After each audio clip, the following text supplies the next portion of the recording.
Hello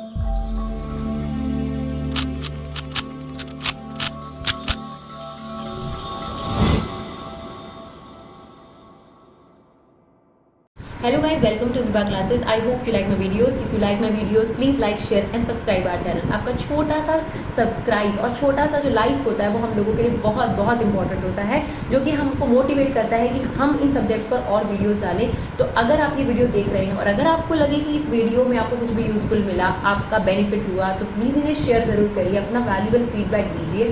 तो चलिए start करते हैं आज पार्ट 3 से।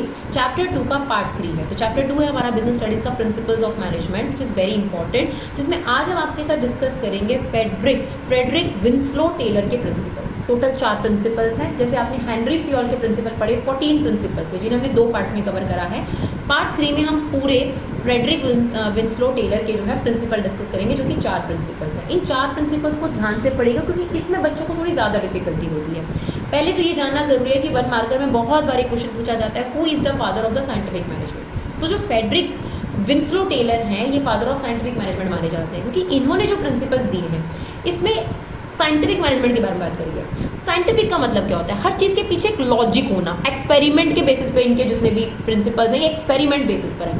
अगर हम हेनरी फियोल के प्रिंसिपल्स की बात करें तो उनके ऑब्जर्वेशन के बेसिस पर प्रिंसिपल है, लेकिन इनके जो प्रिंसिपल्स हैं ये एक्सपेरिमेंट के बेसिस पर प्रिंसिपल है, इसलिए इनके प्रिंसिपल्स को साइंटिफिक मैनेजमेंट भी बोला जाता है।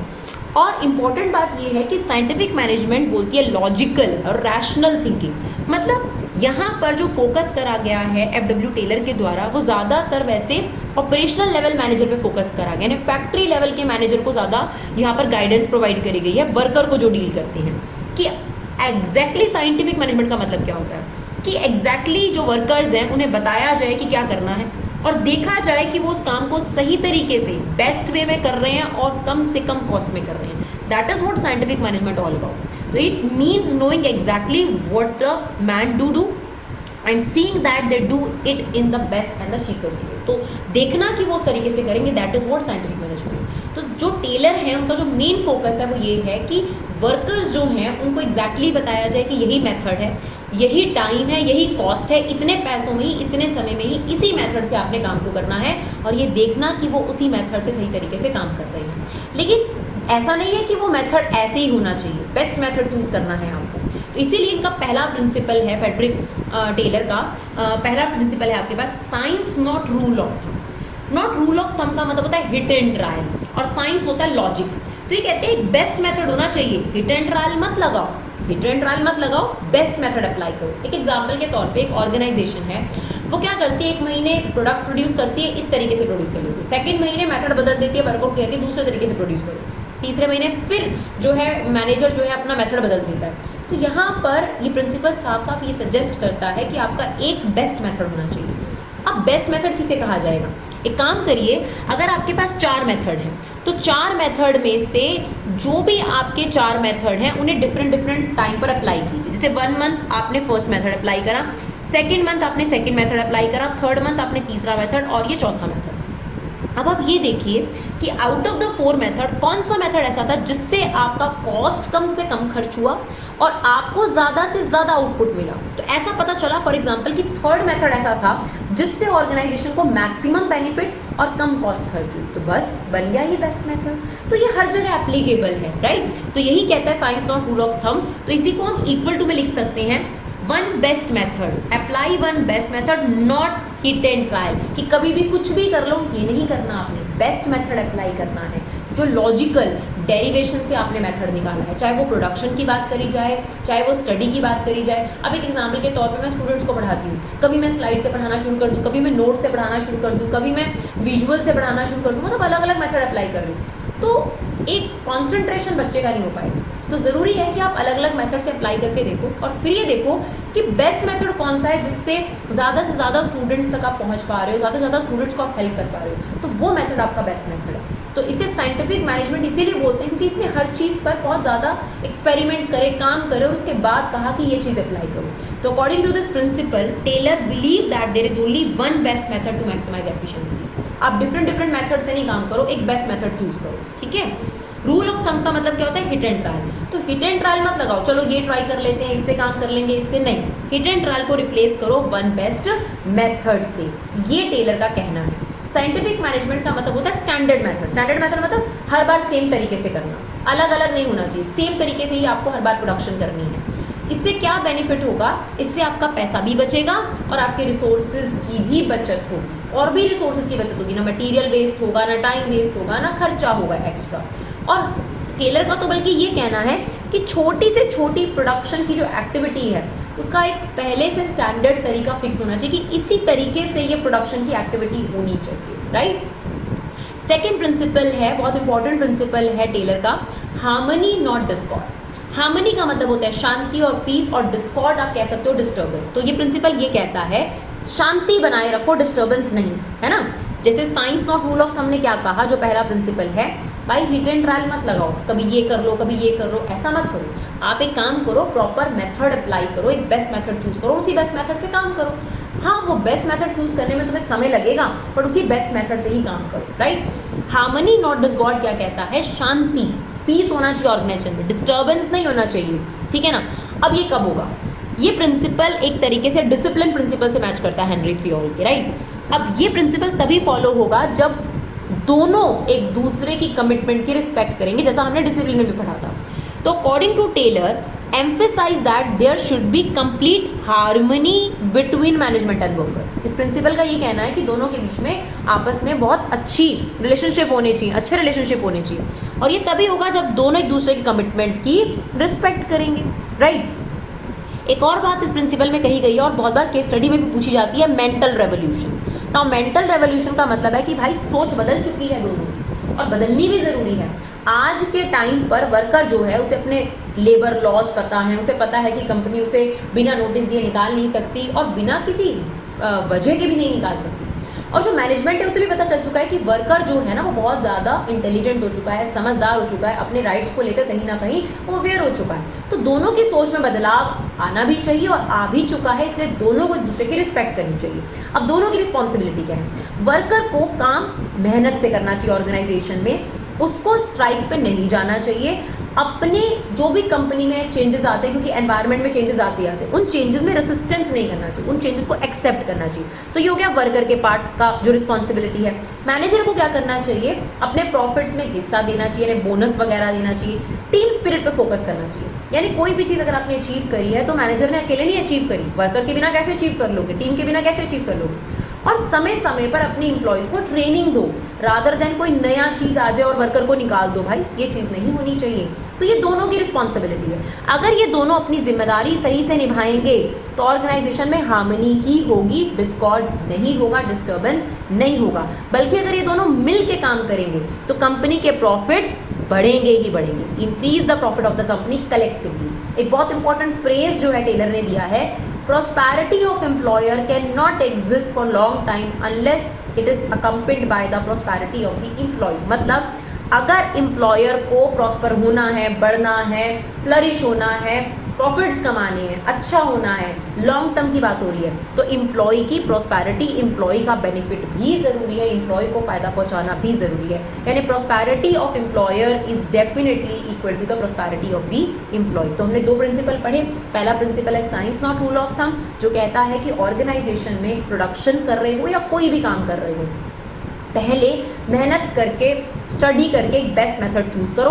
हिट एंड ट्रायल मत लगाओ, इस साल इससे काम कर लेंगे, इस साल इससे काम कर लेंगे, ऐसा नहीं होना चाहिए। एक बेस्ट मेथड अप्लाई करो। जैसे कि एग्जाम्पल के तौर पे आपको पता है डेप्रिसिएशन के हमारे पास दो मेथड होते हैं, हम WDV भी इस्तेमाल कर सकते हैं, स्ट्रेट लाइन भी। अब मान लो कि CA आता है, वो पहले साल WDV लगा देता है, दूसरे साल SLM लगा देता है, तो ऐसे थोड़ा ना होगा भाई। आप ऑर्गेनाइजेशन में आए हो, आपको स्टेबल टेक्निक्स यूज़ करनी आनी चाहिए, तो आपको पहले जस्टिफाई करना है कि हम WDV ही यूज़ करेंगे, तो कई सालों तक आप WDV यूज़ करो, है ना। तो यही ये मेथड कहता है, वन बेस्ट मेथड अप्लाई करो rather than hit and trial, कभी ये कर लो ये कर लो, क्योंकि आप अलग अलग मेथड अप्लाई करोगे तो समय, पैसा और रिसोर्स कंपनी का बर्बाद होगा। दूसरा प्रिंसिपल है हार्मनी नॉट डिसकॉर्ड, जो ये कहता है कि वर्कर को कम मेहनत करनी चाहिए, स्ट्राइक पे नहीं जाना चाहिए, और जब भी ऑर्गेनाइजेशन में चेंजेस आए तो उनको एक्सेप्ट करना चाहिए, क्योंकि ऑर्गेनाइजेशन एक डायनेमिक एनवायरनमेंट में काम करती है। दूसरी तरफ मैनेजर की भी रिस्पॉन्सिबिलिटी है कि वो प्रॉफिट शेयर करे, टीम स्पिरिट शो करे और समय समय पर ट्रेनिंग दे अपने एम्प्लॉयज़ को, रादर देन स्ट्राइक पे चला जाए। मैंने शायद पहले भी डिस्कस करा अपने प्रिंसिपल के अंदर कि जैपनीज कल्चर बहुत फेमस है इस चीज़ में। जापान में क्या होता है कि कंपनी में अपने वर्कर को एक बार अपॉइंट कर लिया तो निकाले नहीं जाते, और वर्कर भी स्ट्राइक पे नहीं जाते। अगर उन्हें कोई भी प्रॉब्लम होती है तो वो ब्लैक बैंड लगाकर काम ज़रूर करते हैं ऑर्गेनाइजेशन में। तो देखिए इससे दोनों का काम हो रहा है, अपनी नाराज़गी भी व्यक्त हो रही है और काम भी हो रहा है और ऑर्गेनाइजेशन को नुकसान भी नहीं हो रहा, राइट। चलिए देखते हैं तीसरा प्रिंसिपल। अब हमारे पास तीसरा प्रिंसिपल है कॉपरेशन नॉट इंडिविजुअलिज्म। मतलब अकेले से बात नहीं बनती, इंडिविजुअल इंसान से बात नहीं बनती, कॉपरेट करके बात करो। ये एक तरीके से हेनरी फ्योल के एस्पिरिट द कॉप वाले प्रिंसिपल से मैच करता है, जो कि टीम स्पिरिट पे फोकस करता है। तो इसका भी यही कहना है। पर सबसे इंपॉर्टेंट केस स्टडी में ये लाइन आपको देखने को बहुत मिलेगी। ये जो प्रिंसिपल है ना, ये एक्सटेंशन है सेकंड प्रिंसिपल का। यानी सेकंड प्रिंसिपल में भी यही बात बोली गई थी कि मैनेजर और वर्कर को आपस में एक दूसरे के साथ मिलजुल के काम करना चाहिए। अकेले ना मैनेजर कुछ है ना वर्कर कुछ है, भाई दोनों को मिलजुल के बात करना चाहिए। तो this principle is extension of the principle of harmony not Discord. ये उसी प्रिंसिपल का एक्सटेंशन है। एक्सटेंशन का मतलब तो उसी के आगे की कहानी बता रहा है, भाई अलग से नहीं बता रहा ये बात। इसने भी यही कहा कि कंप्लीट कोऑपरेशन होनी चाहिए, यानी आपस में एक दूसरे को मिलजुल के मदद करके ही बात बनेगी लेबर और मैनेजमेंट की। कंपटीशन नहीं है एक दूसरे से, कोई भी आपस में मिल के काम करो, है ना। क्योंकि दोनों का काम बिल्कुल अलग है, दोनों को एक दूसरे से कम्पीट करने का कोई बेनिफिट नहीं है कि हम इसको डाउन दिखाएंगे, हम इसको डाउन दिखाएंगे, हम ब्लेम गेम खेलेंगे, उससे कोई बेनिफिट नहीं है। तो इक्वल डिवीजन ऑफ वर्क होना चाहिए, यानी काम बराबर बराबर वर्कर के बीच में बांटा जाना चाहिए। और अगर वर्कर्स अच्छी सजेशंस देते हैं, कंस्ट्रक्टिव सजेशंस देते हैं, गुड सजेशन देते हैं, तो ये मैनेजर की रिस्पॉन्सिबिलिटी है कि उसको वो रिवॉर्ड करे ताकि इनका इनिशिएटिव बढ़े, वो आगे और सजेशंस दे पाएँ। इस प्रिंसिपल में ये बात भी बोली गई है कि अगर मैनेजर की रिस्पॉन्सिबिलिटी है तो वर्कर की भी है कि वो अनरीजनेबल डिमांड्स नहीं करें और स्ट्राइक पे नहीं जाए, और आई को रिप्लेस होना चाहिए वी से। तो बहुत हद तक इसकी बातें आप देखेंगे उसी सेकंड वाले प्रिंसिपल का सपोर्ट करती हैं, इसीलिए इस प्रिंसिपल को उसका एक्सटेंशन भी बोलते हैं। अब केस स्टडी में कैसे पहचानना है इस बात को याद रखना, इसमें जो लाइन्स लिखी हैं वो इसी प्रिंसिपल को फॉलो करती हैं, और जो उसमें लाइन्स लिखी हैं वो उसके लिए ध्यान रखना है अपने केस स्टडीज़ के लिए, राइट। लास्ट प्रिंसिपल है हमारे पास development of each and every person to his और हर ग्रेटर एफिशिएंसी। अब ये प्रिंसिपल क्या कहता है, एज अ मैनेजर आपकी रिस्पॉन्सिबिलिटी है कि आपने वर्कर को अपॉइंट करा प्रॉपर तरीके से, पहले तो साइंटिफिक तरीके से उसे अपॉइंट करो, मतलब प्रॉपर इंटरव्यू प्रोसेस करके आपने अपॉइंट करा।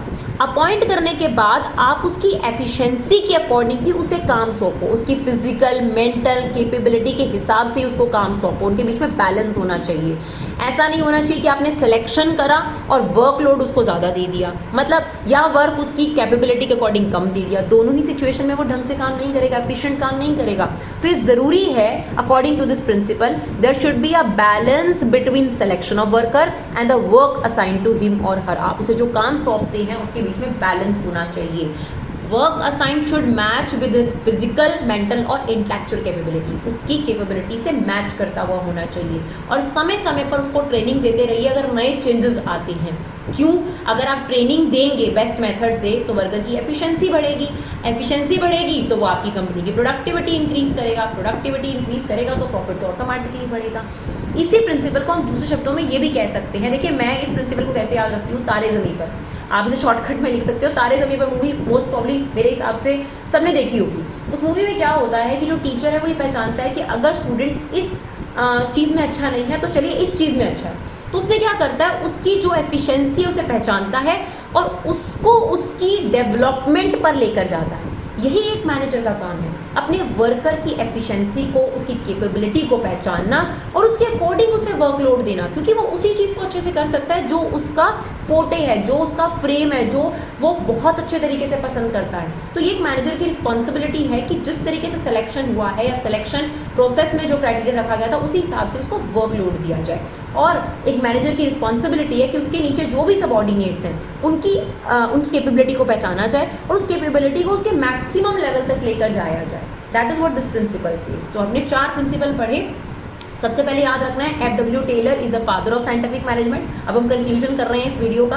तो आपके पास जो F.W. टेलर हैं वो फादर हैं साइंटिफिक मैनेजमेंट के। 4 प्रिंसिपल्स उन्होंने दिए हैं। Science not rule of thumb, जो कहता है 1 बेस्ट मेथड अप्लाई करो सर, हिट एंड ट्रायल मत अप्लाई करो। सेकंड है हार्मनी नॉट डिस्कॉर्ड, एक दूसरे की कमिटमेंट को फुलफिल करो, और मेंटल रेवोल्यूशन आ चुका है, मतलब दोनों के दिमाग में चेंजेस आ चुके हैं, तो दोनों एक दूसरे की कमिटमेंट की रिस्पेक्ट करो, और आपके पास हार्मनी बनेगी, पीस बना रहना चाहिए ऑर्गेनाइजेशन में, डिस्टर्बेंस में।